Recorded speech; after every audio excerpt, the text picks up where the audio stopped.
China and Nigeria are building one of Africa's largest free trade zones in the commercial capital, Lagos. VOA Africa correspondent Scott Stearns reports Chinese companies will use the facility to manufacture goods for export throughout Africa. On the tip of the Lekki Peninsula in Lagos, Nigeria and China are building a 16,000-hectare free trade zone to develop local manufacturing and reduce Nigeria's dependence on imported consumer goods. It's one of the fastest-growing areas in Lagos State and will soon have a new deepwater port, an international airport, and new hotels as part of a 60-40 partnership between the Chinese government and Lagos State. Adeyemo Thompson is Deputy Managing Director of the Lekki Free Zone Development Company. He says construction is on schedule for Chinese shareholders that include the China Railway Construction Corporation and the China Africa Development Fund. In accordance with the master plan and the projections we have made, I think the first phase of the zone, that's the 3,000 hectares, will probably be close to a $5 billion investment. That's included. Africa is not a continent which is any longer isolated. It's not a place where people are uninformed. It's the fastest growing market for cellular phones.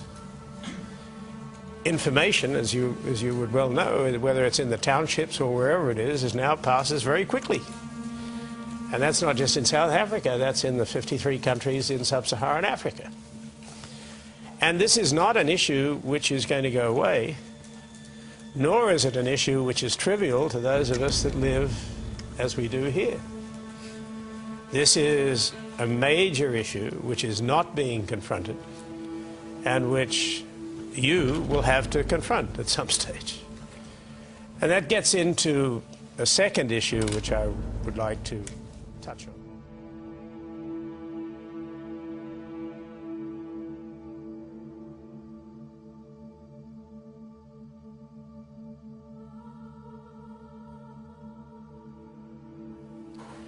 There was established decades ago a 0.7 target for foreign aid.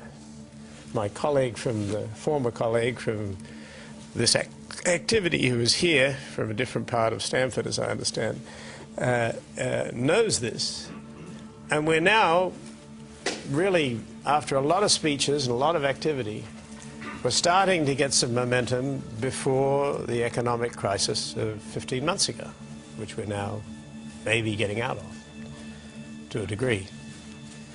But it's now not at 0.7, it's about 0.2 that we've reached.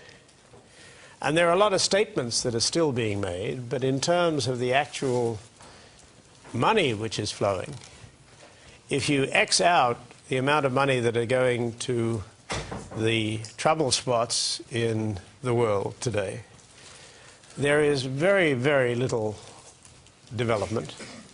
And in fact, the per capita contributions to Africa have been declining steadily for the last 10 or 15 years.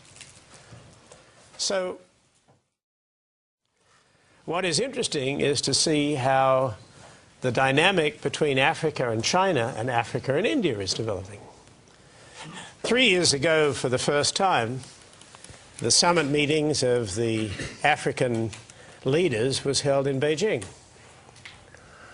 And they swore after that that it was unlikely that they would ever meet again in a Western country.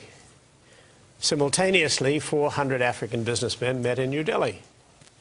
And each led to an understanding on the part of both the Chinese and the Indians of having a dimension of their activities geared towards Africa. Of course, there's been an Indian community in Africa, particularly in East Africa, for a long time, and there are now 750,000 Chinese in Africa. And if you're in the business that I'm in, I was raise that as a point. And the second point I would make is that in terms of China and India, in terms of their development, I was trying to get the most recent numbers, and they may be in my BlackBerry, but I haven't looked. But the numbers in 2007 were the following. There were 110,000 Chinese studying in the United States. There are now over 100,000 Indians studying in the United States. So I look around the room, I suppose it's not surprising. There were 11,200 Americans studying in China and 2,800 studying in India. This is madness. It's just madness. And it's a tragedy in terms of the potential for our young people that are still being guided to look towards Europe, to look towards graduate work in British or European universities, when the world is telling them that the dimensions have changed notably. What is the last thing that I'll touch on, which is this: historically, the Western countries were able to stay ahead, firstly, because of manufacturing. Well, that got taken out and manufacturing moved to Asia. The second thing that happened after that was that in service industries, it moved to the Western countries. And now that's been taken out in terms of Asian really dominance in the service areas. And thirdly was in technology, we were able to stay ahead. But as is evident to you, and I'm sure from your colleagues and people you know, the technological advance has now shifted as well.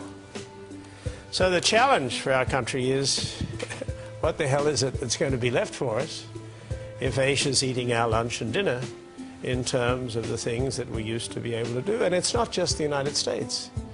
It is truly that group of the so-called billion-plus that were previously the dominant factor who had 80% of the world's GDP. And so I leave you with that issue because as people that are going out into the world, if it were me today, the number one thing that I would be thinking about, which is different from when I grew up, is that the 80-20 rule, which I had comfortably in my hip pocket, is going to be a 35-65 rule. And that puts a challenge of dramatic proportions to anybody who's at a business school today or graduating.